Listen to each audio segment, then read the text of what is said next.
Mungkin nggak sih orang yang gaptek sosmed sama sekali itu bisa menjadi content creator, bahkan bisa naikin followersnya 5 kali lipat dalam waktu sebulan. Buat kalian yang nggak percaya, di video kali ini gue mau ngebahas bagaimana Angga, tim accounting di Foursquare, bisa melakukan hal itu. Bagaimana caranya dia yang gaptek gagap depan kamera bisa membuktikan kalau dia juga bisa. Stay tune. Oke, jadi hari ini gue ditemenin sama Angga. Angga, boleh dong kenalin dulu siapakah Angga? Oke, nama gue adalah Angga. Gue adalah kerja di PT Foursquare Mitra Kreatif sebagai accounting di PT Foursquare Mitra Kreatif. Jadi gini, Angga ini adalah tim di Foursquare juga, gitu kan. Awalnya tuh lu nggak pernah ya main sosmed? Sebetulnya gue nggak pernah banget buat main-main sosmed. Gue nggak punya Facebook, gue nggak punya Twitter, bahkan pet aja gue nggak punya. Gue cuma pakai buat WA, telepon, sama SMS. Udah gitu doang. Gue pengen tanya, lu tuh sebenarnya hidup di zaman apa sih? Bisa nggak punya sosmed? Ya gue hidup, kayaknya sosmed itu kayaknya gue agak-agak anti buat ngeposting apapun di sosmed yang berhubungan sama kehidupan gue. Jadi gue nggak gitu suka banget main sosmed gitu. Kenapa? Soalnya di sana tuh kita suka nggak kenal nih sama orang-orangnya siapa gitu kan, yang komen entah siapa lah. Tadi bang, ih bang apaan sih, ini apaan sih? Kayak aduh males banget deh ngeladeninnya, hidup aja udah susah, ini lagi nambah-nambahin main sosmed. Jadi kayak udahlah lebih baik kita mengurangin satu resiko yang nggak akan ada lagi gitu. Jadi nggak usah buka sosmed, nggak punya. Oke. Nah, latar belakang lu tuh sebenarnya apa? Gue latar belakang gue pendidikan atau apa nih? Iya boleh pendidikan. Pendidikan gue adalah gue accounting gue. Oke, abis itu? Gue accounting, abis itu gue kerja di KAP sebagai auditor, abis itu gue pindah lagi sebagai accounting, sampai sekarang di Foursquare pun sebagai accounting. Oke, jadi selama hidup lu tuh lu hampir nggak pernah main sosmed? Nggak pernah main sosmed, bahkan gue buat tahu, intinya gue main sosmed itu kayak cuma buat kepo-kepoin doang, tapi nggak pernah aktif banget di sosmed. Oke, jadi apa yang akhirnya membuat lu masuk ke dalam sosial media? Ya karena gue masuk Foursquare, tepatnya gitu sih. Gitu. Jadi gue mau nggak mau mesti aktif untuk main sosmed. Oke, dan apa struggle pertama lu ketika lu nih diwajibkan nih untuk membangun personal branding gitu? Oke, jadi gini, struggle gue adalah gue ini nggak paham yang namanya desain.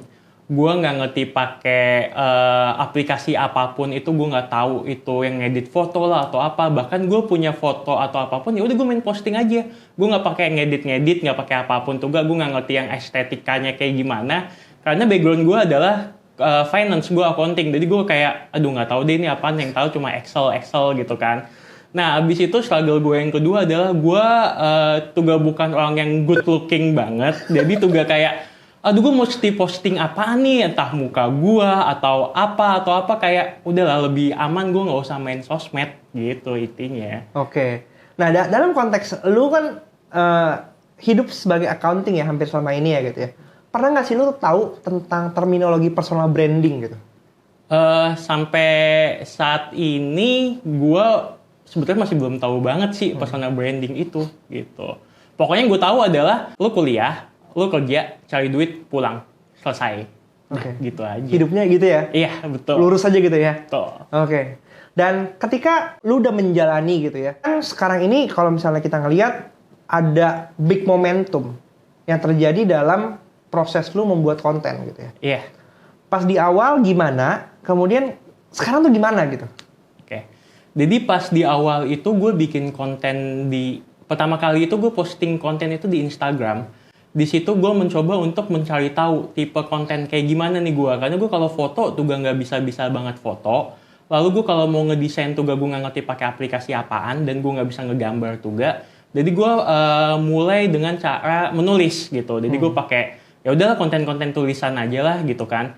Tapi di konten tulisan tuh gue nggak tahu nih apa yang mesti gue bahas di situ. Jadi gue mencoba untuk mencari tahu, oke, gue lebih paham accounting, gue lebih sukanya accounting. Jadi apa yang gue tahu akan gue bagikan lewat media sosial gue, gitu. Jadi gue di situ gue mulai mencoba untuk membagikan ilmu nih akuntansi melalui konten. Tapi di situ kan bahasa accountingnya tuh agak lebih susah gitu ya, orang awam tuh agak bingung lah dengan bahasa akuntansi. Jadi gue bikin slide yang agak lebih banyak banget. Jadi gue mesti ngejelasin dari A sampai Z yang betul-betul kayak ini kayaknya text time banget, betul-betul banyak banget buang-buang waktu gitu. Jadi inti dari konten itu tuh gue nggak ngerti gitu kan. Itu awal mula gue bikin konten. Tapi di situ tuh yang penting adalah gue mencoba untuk memberanikan diri nih. Gimana pertama kali gue bikin konten, entah mau disukain apa enggak, ya udahlah bodo amat gitu kan. Entah komennya negatif kayak positif kayak ya udahlah, nama itu gue bagian dari kehidupan nih. Mau gimana lagi gitu kan. Bijak Bapak ya.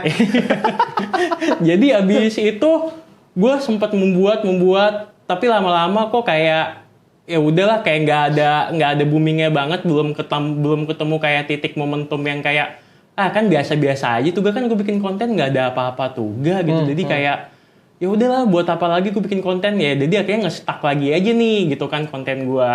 Nah, gue bikin konten satu yang mulai agak booming adalah gue inget banget nih kata-katanya Pak William Sudana nih. Itu mesti mengangkat problemnya apa gitu loh. Apa problemnya, apa inti masalahnya apa. Di situ yang mulai kita bahas gitu kan. Oke, gue mencari ide, gue mencari mikir itu kan. Problemnya apa ya kalau dunia accounting itu? Oh, ternyata lulusan accounting itu bingung nih. Abis lulus accounting mau jadi apa?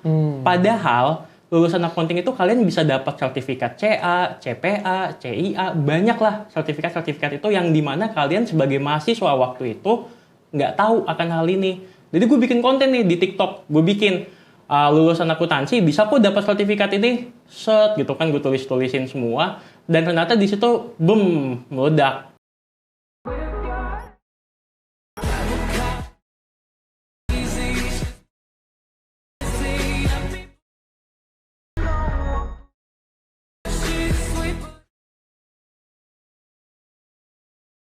Jadi pada banyak yang tanya, Kak, itu apa? CA itu apa? CIA itu apa? CPA itu apa? Gitu kan. Nah, di situ gue mulai merasakan ada komunikasi nih antara follower gue dan gue. Banyak yang follow back juga, banyak yang tanya-tanya juga ke gue gitu kan.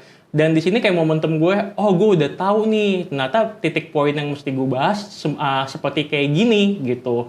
Jadi gue sekarang juga memulai bikin konten, gue merapikan desain kontennya agak lebih minimalis tapi enak dipandang gitu kan. Juga mulai agak ngepadetin, nggak mesti yang dari A sampai Z, inti-intinya tuh gak dituangin gitu kan. Jadi gue mulai coba ngulik-ngulik, belajar desain lagi, lihat-lihat, pokoknya nge-browsing IG gitu kan, lihat ternyata kontennya tuh kayak gini, kalau kepenuhan banget tuh bikinnya kayak gini gitu kan. Ternyata yang ini kapitalnya gedenya di sini, kecilnya di sini. Ternyata yang mau diambil masalahnya tuh kayak gini, makanya di bold atau apa gitu. Dari situ gue coba latihan, yang ternyata intinya ya bisa tugas sih gitu loh. Jadi sebetulnya ya betul kalau kata Mas William, bisa karena terbiasa. Oke. Gitu. Sebentar lucu. Kan tadi kan lu mulai dari Instagram gitu ya. Terus Betul. kemudian lu bilang lu boomingnya di TikTok. Iya. Apa yang terjadi, kenapa bisa jadi ke TikTok gitu? Jadi gua memancing follower TikTok gua untuk nge-follow akun Instagram gua.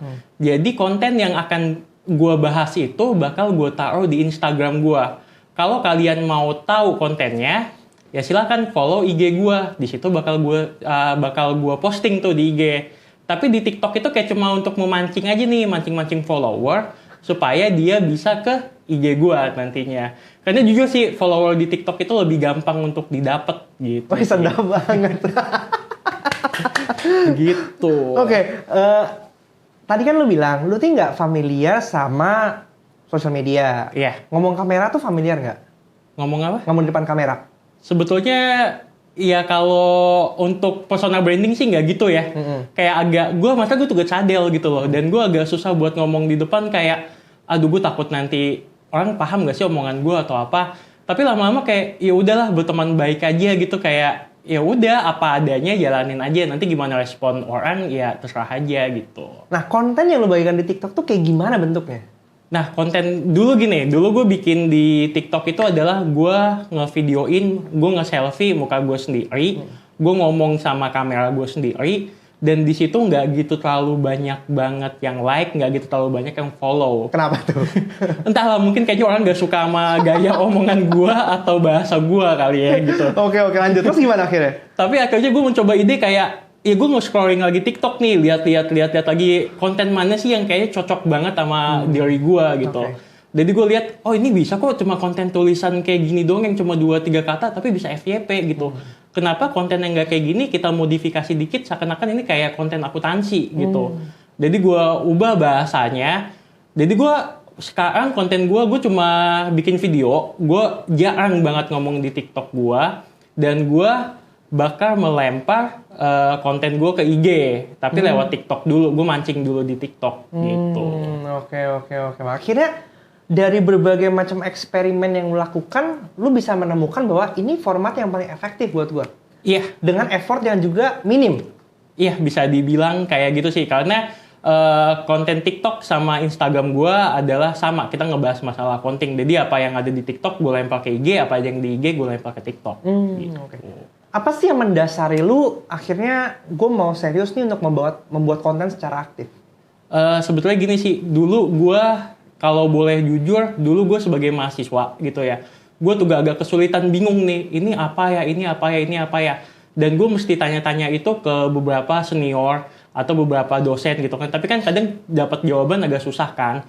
Nah, jadi gue mulai agak aktif karena gue merasakan apa yang kalian rasakan gitu dulu waktu kuliah. Ini apa sih bang? Jadi gue mencoba untuk ya udah gue tahu, gue jawab. Kalau gue nggak tahu pun ya gue minta maaf nih, gue nggak tahu. Tapi kalau bisa kita diskusiin gitu sama-sama supaya cari jalan keluarnya gimana dari masalah soal-soal yang biasa lo kasih ke gue. Ada motif lain nggak sih yang karena gini kan membuat itu kan capek sebenarnya kan, melelahkan. Mungkin habis pulang kerja harus mikir lagi. Betul, gitu. banget. Belum lagi nanti lu udah berkeluarga kan, Iya. harus bagi waktu juga sama keluarga. Betul. Gitu. Apa sih motivasi lain lu untuk lu tuh kayak gue tetap pengen buat konten gitu? Karena satu sisi kalau boleh dibilang agak materialitas sedikit nih, ya ternyata bikin konten itu bisa menghasilkan juga gitu loh. Kita bisa mendapatkan revenue tambahan dari konten-konten ini. Misalkan dengan gue bikin konten, ada brand yang suka, akhirnya gue di-endorse misalkan gitu kan. Nah dengan di-endorse gue dapat duit tambahan, gue bisa jalan-jalan nih sama anak dan istri gue nantinya gitu kan. Jadi kayak sebetulnya kayak simbiosis mutualisme aja sih gitu. Jadi kayak udahlah nggak usah takut, nggak usah apa yang kalian tahu ya udah bagikan aja gitu loh. Ya kalau menurut gue ini kan bentuk investasi kita ya. Gitu. Iya, setuju Mungkin, sih. pada saat awalnya lu tuh struggle tuh untuk bisa pecahin telurnya gitu. Iya. Tapi ketika lu udah bisa pecahin telurnya ternyata nggak sesusah yang dibayangkan kan? Iya, betul. Walaupun susah sih. Iya. Karena kayak lo mesti pahamin, ternyata nggak usah yang kayak butuh-butuh foto bagus banget atau yang kayak ilustrasi yang banget gitu. Ya gue cuma model tulisan dan itu kebanyakan konten masalah ilmu akuntansi aja gitu loh. Tapi ya bisa gitu loh. Seberapa dalam sih ilmu yang lu bagikan di situ? Sebetulnya gue lebih banyak bahas masalah basic akuntansi. Karena kebanyakan orang yang kuliah akuntansi, yang kerja bagian akuntansi, dia nggak tahu basic akuntansi nih. Jadi lulus asal lulus gitu kan. Jadi dia kayak ketika kerja, ini apa ya. Jadi gue memperdalam lagi mereka untuk memahami basic-basicnya akuntansi gitu. Nice. Jadi nggak perlu tunggu expert dulu untuk membuat betul. konten. Apapun itu sebenarnya bisa dijadikan konten. Iya. Dan ada hal menarik lagi, di mana waktu itu ada post lu yang ini nih ya kan? Dia kan, lu cuma posting kalkulator Casio. hilang. Iya, betul. Kalkulator hilang. Abis itu apa yang terjadi? Gue dapat endorse dari Casio. Padahal nggak ada niat sama sekali, emang kalkulator gue Casio dan hilang gitu. Dan itu gue jadiin konten aja, udah. Karena gue mau ngitung, kalkulator gue hilang, mana ya? Itu kalkulator Casio yang lumayan lah harganya gitu kan. Ya udah gue jadiin konten aja. Akhirnya di-endorse sama Casio. Padahal follower di Instagram lu berapa? Waktu itu masih 1.400 deh. Lo sekarang berapa ya? Sekarang udah 2.000 lebih. Cuma kayak 2 mingguan kok nggak salah sih gitu. Oke. Terus kalau misalnya TikTok? TikTok gue dari awal mula Agustus itu 800-an, sekarang udah 4.000. Jadi 5 kali lipat? Iya, belum ada, ya sebulan 2.000 gitu. Menurut lu, apa yang berbeda ketika pertama kali lu diminta untuk rajin membuat konten sama sekarang? Jadi kalau pertama kali itu kita emang kayak agak kepaksa ya, kayak emang mati ide. Padahal tuh ide banyak banget gitu loh, ide itu banyak banget. Tapi lu udah kayak takut, gue posting ini bakal disukain gak ya, bakal dikomen gak ya, bakal di like gak ya. Nah kalian kayak ketakutan di situ, kayak aduh postingan gue bakal bagus apa enggak gitu kan. Tapi dengan seiringnya lu coba latihan, lu coba posting terus tuh, sampai nanti bakal ketemu nih satu momentum, oh ternyata yang kayak gini nih. Nah sekarang gue buat konten, ya udah kayak udah ikhlas aja, udah gitu. Karena gue emang mau bagi ilmu ke kalian, dan salah satunya gue pun bisa kok dapat endorsan juga gitu kan. Jadi kayak ya udah jalanin aja, suatu saat nanti mungkin ya betul kata Mas William, investasi juga sih sebetulnya di sini gitu. Pelan-pelan siapa tahu nantinya 2 tahun 3 tahun ke depan kan kita nggak tahu juga gitu. Iya, oke. So, last tips. Kalau misalnya ada teman-teman di luar sana yang juga mungkin takut sama kayak lu, nggak pernah bikin konten, masih buta sosial media gitu. Tips apa yang lu mau bagikan buat mereka supaya mereka juga bisa mengikuti success story lu? Kalau gue bilang kalian banyak-banyak lihat konten, tapi lihat konten jangan cuma kayak asal dilihat gitu aja. Tapi emang betul-betul kalau konten ini bisa nggak ya gue modifikasi dikit kayak konten yang gue mau gitu. Coba itu, abis itu coba diposting. Udah, nggak usah yang kayak ketakutan banget, nggak usah insecure banget. Pokoknya nanti lihat aja hasilnya. Kalaupun emang nggak banyak like, nggak banyak komen, ya udah posting lagi aja selanjutnya gitu. Nanti bakal ketemu sih satu momennya kapan gitu. Sedap banget. So, thank you banget Angga buat sharing-sharingnya. Gue yakin ini adalah sebuah inspirasi buat kita semua. Karena Angga sendiri membuktikan bahwa yang nggak pernah sama sekali main sosmed. Banget. Kemudian ketika dia mencoba, dia tekun, ternyata dia bisa juga gitu. Dan nggak butuh expert. Kalau nggak bisa foto, ya nggak masalah. Kalau nggak bisa video, ya nggak masalah. Karena banyak format yang bisa kita lakukan untuk kita berbagi. Yang penting tuh niatnya buat berbagi, bukan soal kualitasnya. Oke, semoga cerita yang barusan kalian tonton itu bisa menjadi inspirasi buat kalian. Bahwa semua pasti bisa karena terbiasa kalau misalnya kalian itu mau melakukan.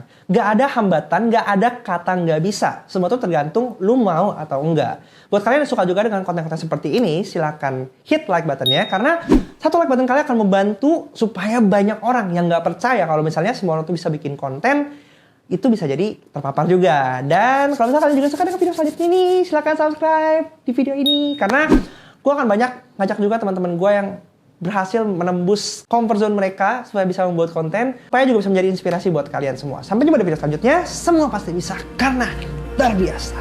Bye-bye.